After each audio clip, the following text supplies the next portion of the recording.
My name is Elizabeth Bourchier, wife of Oliver Cromwell, the Lord Protector of England, Scotland, and Ireland. Though history may not see me as a queen, my role alongside my husband was no less vital. Allow me to recount my life between the years of 1653 and 1658, a time of profound change and unrelenting responsibility. It was the year 1653 when Oliver assumed the mantle of Lord Protector. Our lives had already been uprooted by war, and now, the weight of governing rested on his shoulders. Though my husband was a man of great conviction, his ascent to power was not without struggle. Many called him a king in all but name, yet he refused the crown, believing that our governance must be a republic guided by God's will. As his wife, I became a silent partner in his mission, tending to our household and supporting him in ways that went unseen by the public eye.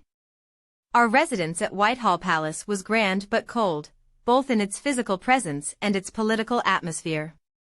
I longed for the simplicity of our former life, but duty demanded otherwise. My days were filled with managing the household, entertaining foreign dignitaries, and ensuring that our family maintained a reputation of humility despite our elevated station. I often mediated disputes among the women of the court and provided charity to the poor, tasks I took on with the earnest hope of softening the harsh perception of my husband's rule. Our family life was not spared the pressures of Oliver's leadership. We were blessed with children, yet I worried for their safety and their souls. My eldest son, Richard, was groomed to follow in his father's footsteps, but I often feared the weight of expectations would crush him.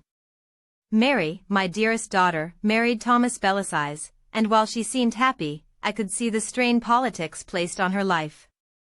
Family gatherings became rare and somber, even moments of joy were clouded by the ever-present specter of conflict.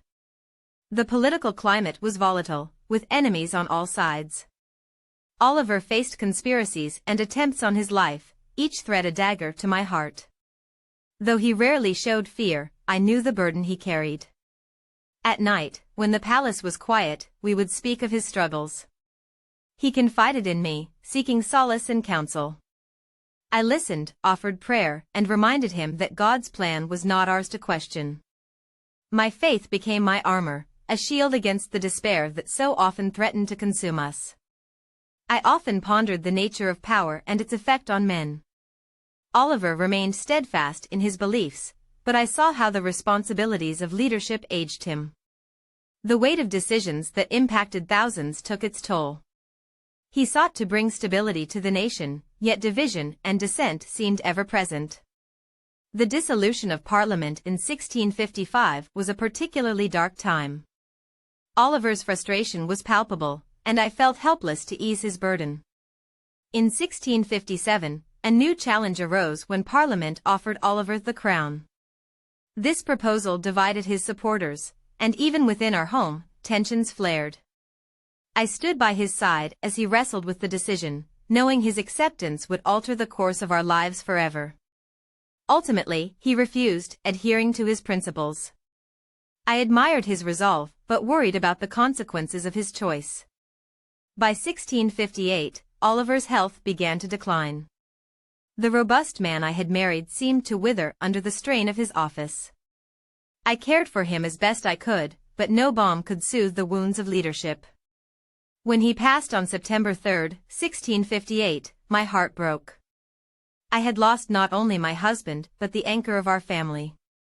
The world he had sought to shape plunged into uncertainty, and I was left to navigate the aftermath.